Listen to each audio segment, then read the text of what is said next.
Hello, welcome back to another video.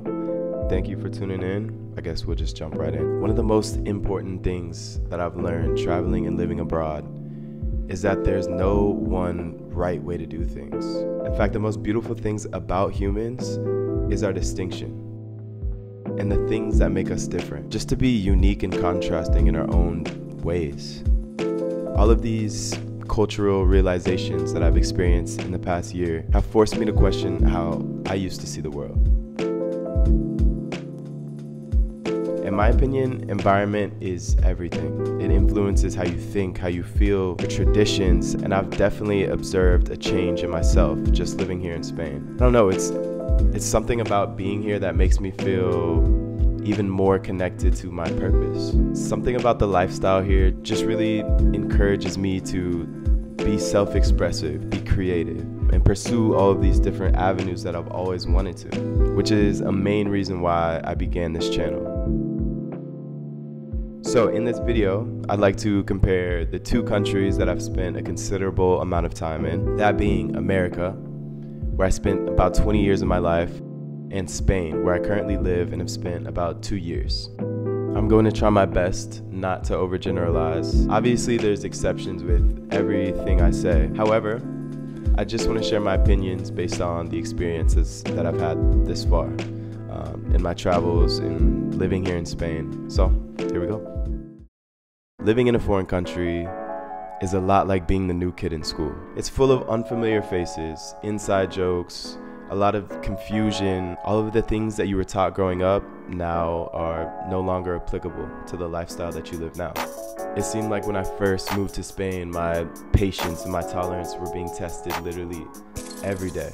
For example, to be late to anything in the US is a huge social turnoff. On the other hand, in Spain, if you arrive on time, you might be left waiting 30 minutes to an hour to 2 hours past the agreed upon meeting time. There have been literally so many times I've arrived at a restaurant that says it's open on Google Maps, and I've been met with closed doors, nobody in sight, no sign of opening anytime soon. I found that this environment in Spain has enhanced different parts of my personality, especially the laid-back, easygoing personality traits that I already had. It seems like people here tend to live more routine, habitual kind of lifestyle, while a lot of the conversations that I have with my friends in America are focused on their career or their future. Socially, America and Spain, to me, are completely different. In America, we tend to speak in a way that's less confrontational, less direct, as to try not to offend anybody.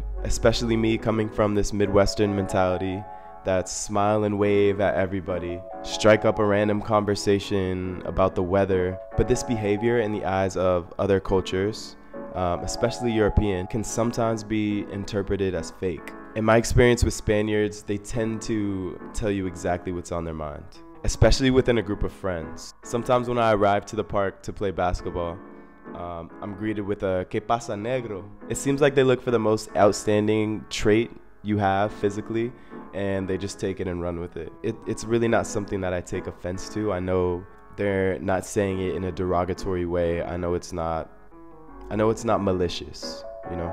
In my opinion, I prefer a more direct and honest environment, because to me it feels more sincere and more freeing in a way, to be able to speak without monitoring your words or making sure you're not offending anybody. And I think it's helped build a lot of trust in my relationships, because people are who they are from the jump.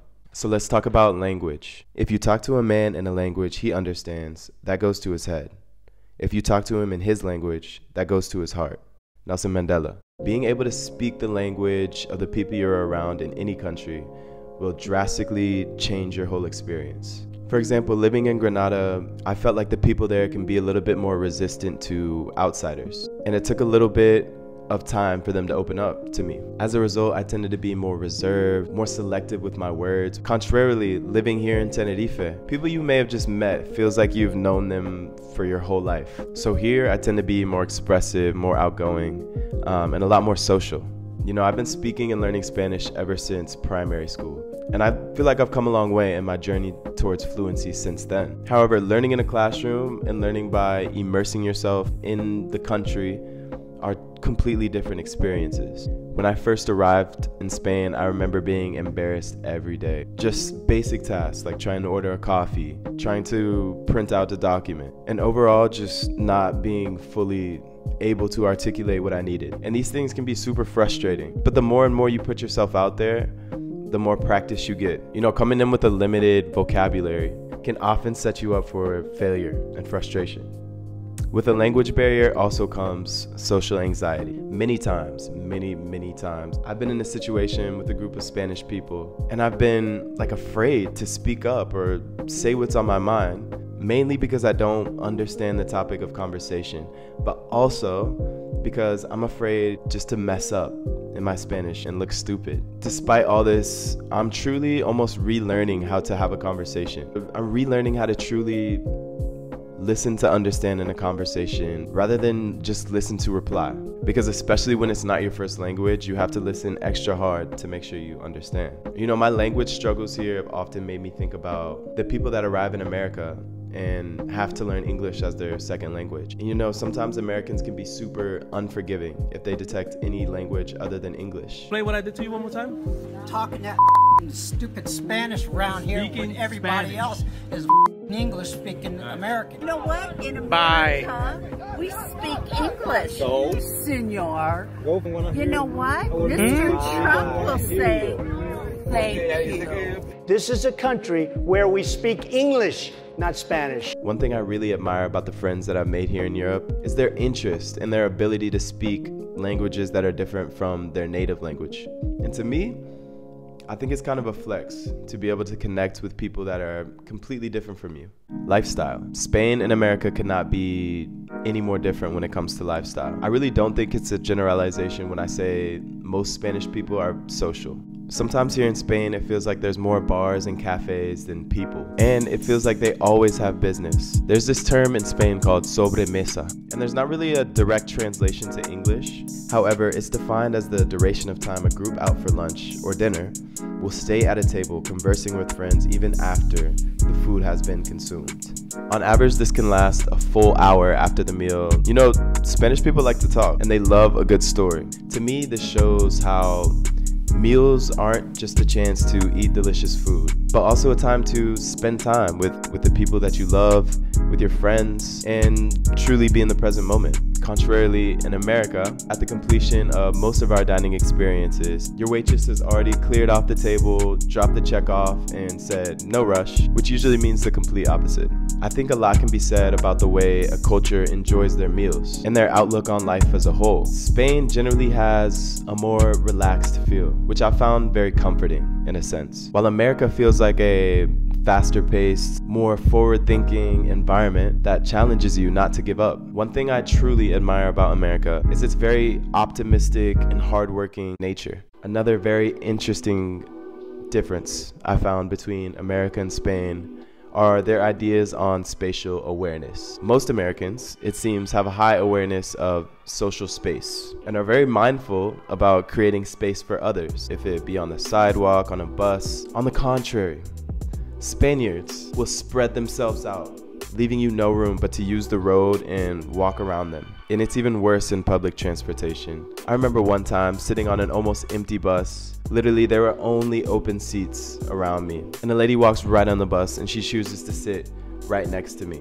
I mean, this is almost unimaginable in America, almost psychopathic. And I think this dynamic makes a lot of sense if you look at the housing situation in each country. Europeans tend to live in a smaller, more compact surface area than a lot of Americans. And in turn, it seems like they have a more intimate sense of community with their neighbors. A majority of Americans live in the suburbs, have their own yards, backyards, fences, which puts even further distance between your neighbors, not just physically, but also socially. So I think one of the most interesting points that I'll talk about today is how I'm viewed in each country. Being a black male living in any country is hard. And that feeling of never truly feeling like you're at home has been something I've always resonated with. Most cities or states that I've lived in America, people that look like me haven't really been the majority. And the marginalization here in Spain has been even more apparent. When I travel, I truly treasure my uniqueness and my blackness. And it's super common to catch somebody just staring at me while I'm on a walk, while I'm coming back from the grocery store, on a run, anything. I like to think most of the times it's out of curiosity, and I welcome these opportunities. I love having conversations with people that look completely different, that have different forms of thinking than me, because I think it helps foster overall respect and mutual understanding. And a huge part of me wanting to share my story with you all is the hope that I can inspire more people to travel. More people that look like me, black men and black women that want to travel and connect with other cultures around the world. So, in conclusion, if you have the ability and desire to live abroad, I highly encourage you to do so.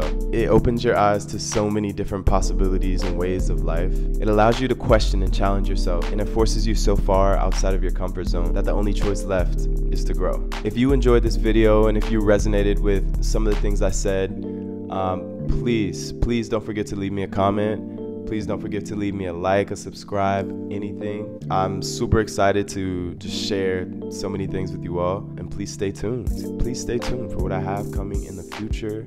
Peace. Thank you so much for listening.